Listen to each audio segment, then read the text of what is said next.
Learn English through story. The Lost Map. Tom was a curious boy who loved exploring. One rainy afternoon, while searching through his grandfather's old attic, he discovered something fascinating. A rolled-up piece of paper that looked ancient.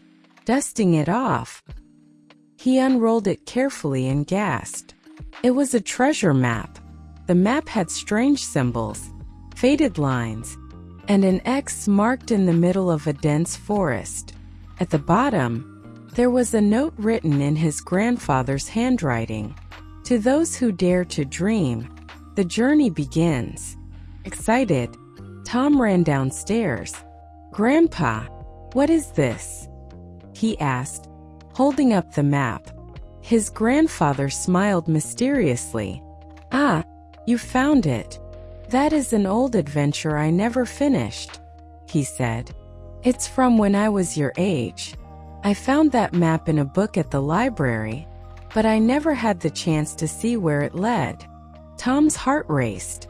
"Can I go and find out?" His grandfather chuckled. "Only if you're ready for an adventure." The next morning, armed with a backpack full of supplies, Tom set out on his bicycle. The map led him outside town to a thick forest. The trees were tall and green, and the path was overgrown. He followed the directions carefully, watching for landmarks drawn on the map. After an hour of walking, he reached a small wooden bridge over a clear, flowing river. According to the map, he was getting close. Suddenly, he heard a rustling sound behind him. He turned quickly. It was Max, his best friend, who had followed him. "I knew you were up to something," Max said, grinning. "So, what's the plan?" Tom hesitated but then smiled. "We find the treasure together." They continued deeper into the forest, following the clues on the map. They climbed over fallen logs, crossed small streams, and walked through patches of wildflowers. The sun was beginning to set when they finally reached the spot marked with an X. It was a clearing with a large oak tree in the center. "Now what?" Max asked. Tom studied the map again. There was a note. "Look beneath the roots." They knelt down and started digging with their hands. After a few minutes, Max's fingers hit something hard. "I found something," he shouted. Together, they pulled out a small wooden box covered in dirt. With excitement, Tom opened it. Inside, there was an old notebook, a compass, and a small golden key. There was also a letter. Tom unfolded it and read aloud. "Dear Explorer, you have proven that adventure is about the journey, not just the treasure. Use this key to unlock the next mystery. Never stop seeking new paths." Tom and Max looked at each other in surprise. "The next mystery?" Tom whispered. He turned the key in his hand and smiled. The adventure was only beginning. Lena's first flight. Lena had always dreamed of flying in an airplane. She had seen planes in the sky, watched them on TV, and even played with toy airplanes as a child. But now, for the first time in her life, she was about to experience it for real. Her parents had planned a trip to Italy, and Lena couldn't contain her excitement. She had packed her suitcase 3 days earlier, making sure she had everything she needed: her favorite book, a notebook, snacks, and a small travel pillow. At the airport, everything felt big and busy. People walked quickly, rolling their suitcases behind them. Announcements echoed through the halls. Lena looked around, taking in every detail. "First time flying?" a kind woman at the check-in counter asked, noticing Lena's wide eyes. "Yes." Lena nodded eagerly. The woman smiled and handed her the boarding pass. "Enjoy the experience. It's magical up there." When it was time to board, Lena walked down the long tunnel leading to the plane. As she stepped inside, she gasped. The plane was bigger than she had imagined. The seats were lined up neatly, and the windows looked like small round frames showing the world outside. She found her seat next to the window. Her father sat beside her and buckled his seatbelt. "Nervous?" he asked. "A little," Lena admitted. The flight attendants walked down the aisle, demonstrating the safety instructions. Lena watched carefully. Then, the plane started moving. It rolled down the runway, slowly at first, then faster and faster. Suddenly, the front of the plane lifted off the ground. Lena gripped her seat. The city below got smaller and smaller until the houses and cars looked like toys. Then, they were above the clouds. Lena pressed her face to the window in amazement. The sky was endless, and the clouds looked soft like cotton candy. During the flight, she watched a movie, ate a small meal, and even walked around a bit. The flight attendant gave her a set of wings, tiny golden pins that said, "First Flight." A few hours later, the pilot announced their arrival. As the plane descended, Lena felt her ears pop, but she didn't care. She was too excited. When they landed, Lena looked at her father with shining eyes. "That was amazing. Can we fly again soon?" Her father laughed. "I think we have a future traveler here." Lena smiled. She had taken her first flight, and she knew it was only the beginning of many adventures. The mystery of the desert. Jake and Emma had always loved adventure, but nothing prepared them for getting lost in the Sahara Desert. Their parents had taken them on a family trip to Morocco. Everything was going well until their group stopped at a desert camp for the night.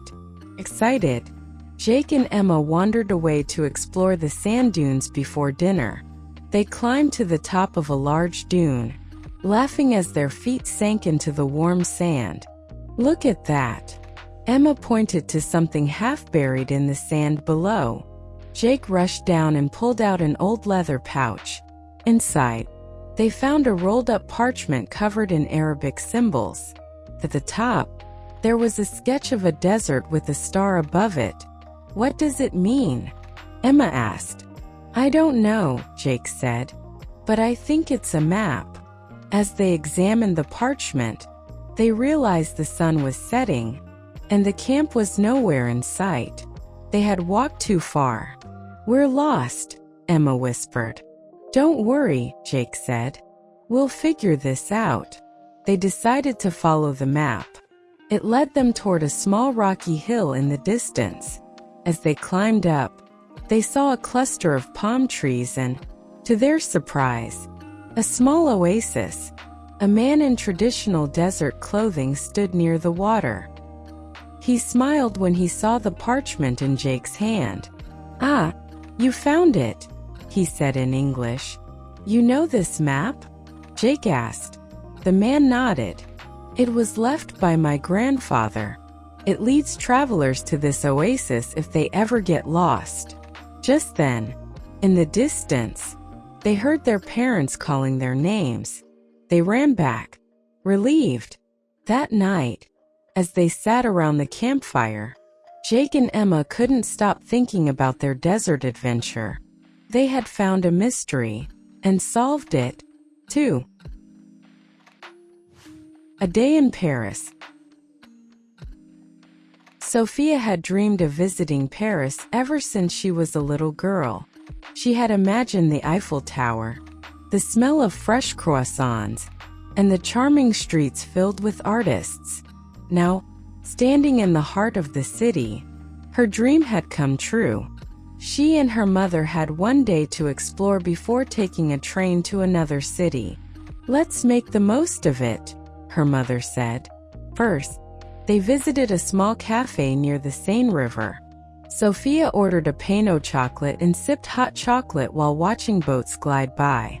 Everything felt like a movie. Next, they visited the Louvre Museum.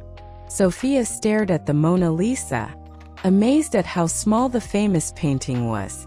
She sketched a quick drawing of the glass pyramid outside the museum in her notebook. After that, they walked through narrow streets, stopping to admire artists painting by the river. One man, noticing her interest, handed her a brush. "Try," he said. Sophia hesitated but dipped the brush into the blue paint. With careful strokes, she painted a tiny version of the Eiffel Tower. The artist smiled. "You have talent," he said. Before they left, they finally reached the Eiffel Tower. As they stood on the top, the whole city stretched out below them. "I don't want to leave," Sophia whispered. Her mother smiled.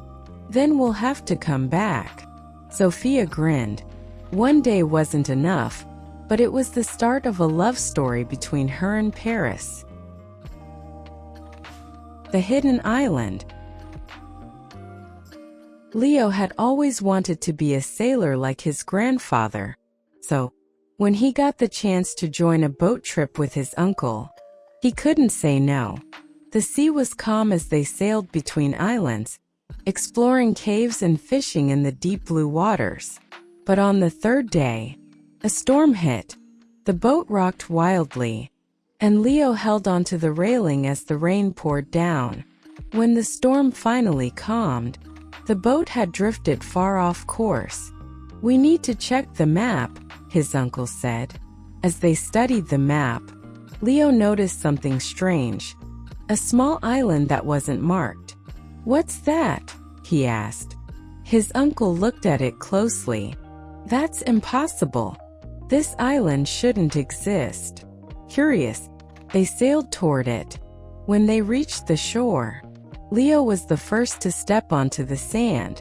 The island was covered in thick jungle, and birds with bright feathers flew between the trees. It felt untouched by time. Then, Leo saw something even stranger: stone ruins covered in vines.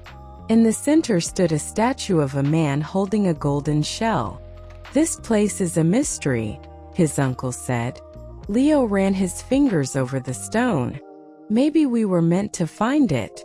As the sun began to set, they sailed away, knowing they had discovered something few people had ever seen. Leo smiled to himself.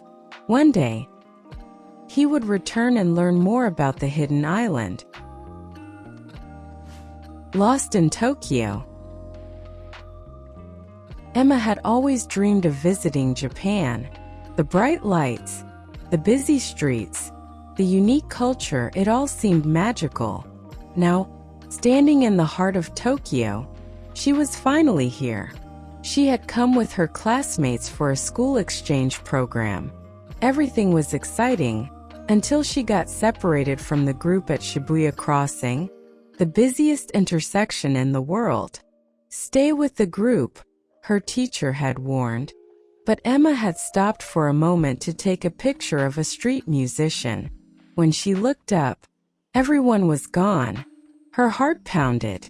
She didn't speak much Japanese, and she didn't have a phone with international service. She took a deep breath. "I can figure this out." She remembered they were supposed to visit a temple next. But which one? Tokyo had many temples. Emma decided to ask for help. She approached an old woman at a food stall. "Excuse me," she said slowly. "Do you know this temple?" She pointed to a picture in her guidebook. The woman smiled and nodded. "Asakusa," she said, pointing in the direction of the subway. Emma thanked her and followed the signs. The subway was crowded, but she managed to get on the right train. When she arrived at the temple, she saw her classmates in the distance. Relief washed over her. "You made it," her friend Jake said. "I got lost, but I found my way," Emma said proudly. That night, she wrote in her journal, "Sometimes, the best part of travel is the adventure of finding your way." The Jungle Adventure. Ryan and his older sister Mia had always wanted to visit the Amazon rainforest. Their parents, who were researchers, finally took them on an expedition to study the wildlife. The dense jungle was full of life, colorful birds, giant trees, and the sound of insects humming in the background. It was beautiful, but also a little scary. One afternoon, while their parents were setting up equipment, Ryan and Mia decided to explore a little farther. "Not too far," Mia warned.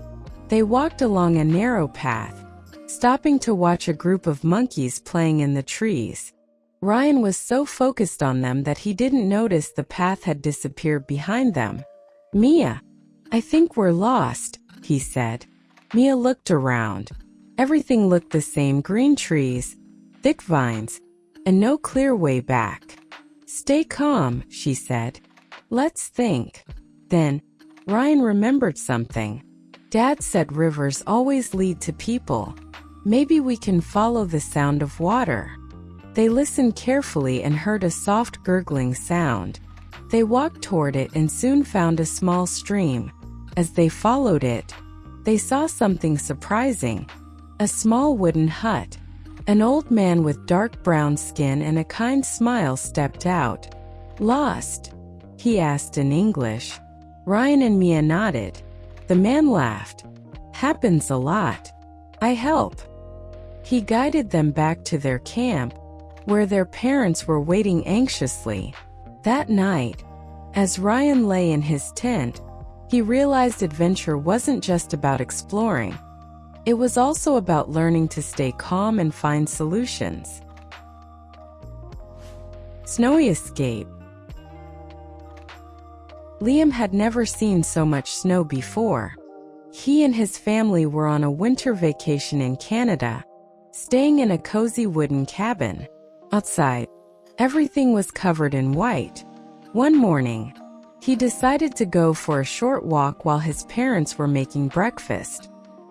He loved the crunch of the snow under his boots and the way his breath turned into mist. But as he walked farther, the snow began falling harder. Within minutes, he couldn't see more than a few steps ahead. A snowstorm had arrived. Liam turned around, but everything looked the same. His footprints were already covered. He was lost. He tried to remember what his dad had said: "If you ever get lost in the snow, stay where you are." Liam took a deep breath and looked around. Then, he remembered something else. His dad had taught him how to build a small snow shelter. Using his hands, he dug a little hole and crawled inside. It was warmer than standing in the open. He waited, listening to the wind howl. After what felt like forever, he heard a voice. "Liam." His dad appeared through the snow. "You did the right thing," he said, hugging him. "You stayed safe." That night, as Liam sat by the fireplace, he realized adventure wasn't always fun. It could be scary, too. But he had learned something important. Staying calm could save your life. The train to nowhere. Ethan loved trains. He collected toy trains, read books about trains, and even dreamed of being a train conductor one day. So, when he visited his grandmother in a small town, he was excited to hear about the old train station nearby. "There's an abandoned train that still runs," his grandmother said, "but no one knows where it goes." Curious, Ethan decided to check it out. The train station was quiet, except for one old train resting on the tracks. To his surprise, the doors were open. He stepped inside. The seats were dusty, and the air smelled like old books. Suddenly, with a loud whistle, the train started moving. Ethan grabbed a seat, heart racing. Where is this going? The train moved through forests, past mountains, and over rivers. It felt like a journey through time. Then, suddenly, It stopped at a small town Ethan had never seen before. He stepped out and saw a sign. "Welcome to Silverbrook." People in old-fashioned clothes walked past. A newspaper stand had headlines from 100 years ago. It was as if he had traveled to the past. Before he could explore, the train whistled again. He ran back inside just in time. When he got back to his grandmother's town, he checked the map. There was no Silverbrook anywhere. Had it been real? Or just a dream? Ethan didn't know. But one thing was certain. He had just taken the most mysterious train ride of his life. Venice by Moonlight. Lena had always wanted to visit Venice, the city of canals. When her family finally arrived, she was amazed by the beauty of the water streets, the grand bridges, and the little boats called gondolas. One evening, her parents let her explore alone for a little while. She wandered through the narrow alleys, listening to the soft music playing from nearby cafes. Everything was perfect, until she realized she had taken a wrong turn. The streets were quiet, and the moon cast long shadows on the water. She checked her phone, but there was no signal. Lena took a deep breath. "Okay, I just have to find my way back." She followed the sound of water until she reached a small dock. A gondolier in a striped shirt stood there, his boat gently rocking. "Lost?" he asked with a smile. Lena nodded. He motioned for her to step in. As they glided through the canals, the city looked even more magical under the moonlight. The gondolier hummed an Italian song as he rowed, and for the first time, Lena wasn't scared. When they reached the main square, she jumped out and thanked him. Her parents were waiting. "Where were you?" her mother asked. Lena smiled. "I just had the most amazing adventure." The Great African Safari. Ben had always wanted to see wild animals in their natural habitat. So when his parents took him on a safari in Kenya, he couldn't believe it. They rode in an open-roof jeep across the vast savanna, spotting giraffes, zebras, and elephants. Their guide, Mr. Kamau, explained everything about the animals. "The lions usually rest during the day," he said. "But if we're lucky, we might see one." Just as he finished speaking, the jeep stopped suddenly. The driver pointed ahead. "Look!" A lion was lying in the grass, almost invisible because of its golden fur. Ben held his breath. It was beautiful. Then, something unexpected happened. A small cub peeked out from behind the tall grass. It looked around curiously before running back to its mother. Ben smiled. That was amazing. The rest of the safari was just as exciting. They saw a group of cheetahs resting under a tree, and even watched a herd of elephants drinking water from a river. As the sun set, painting the sky in orange and pink, Ben realized something. The best adventures weren't just about seeing new places. They were about experiencing the world in a way he never had before.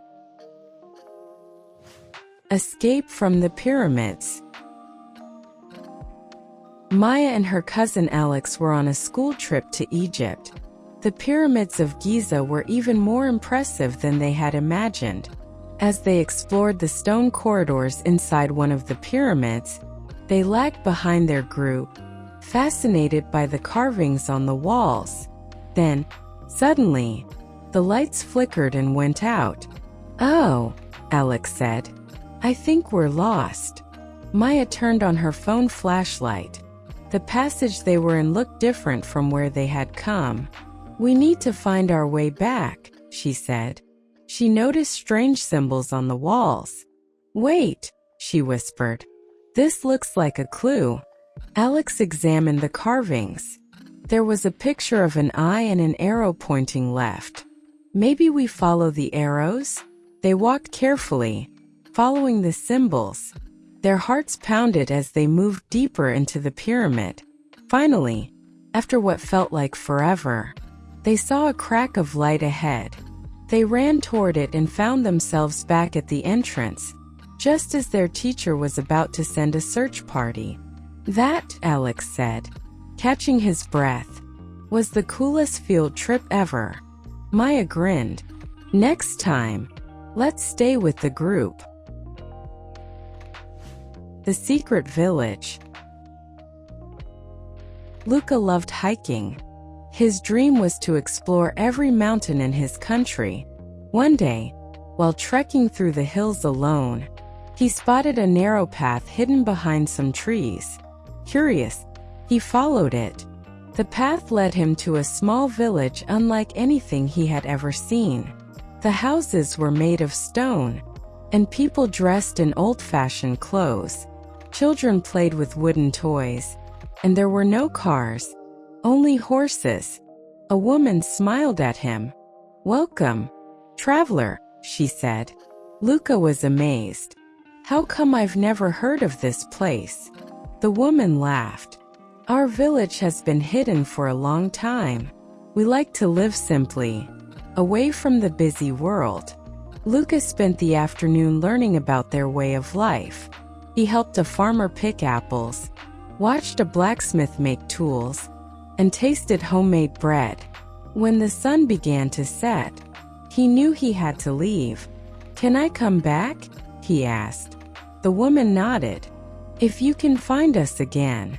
Luca looked back as he walked away, but when he turned around, the village was gone. Had it been real?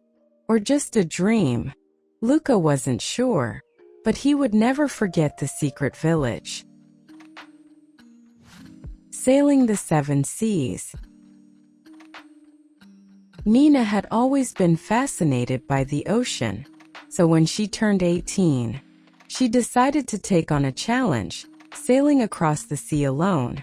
Her parents were nervous, but they knew how much she had trained.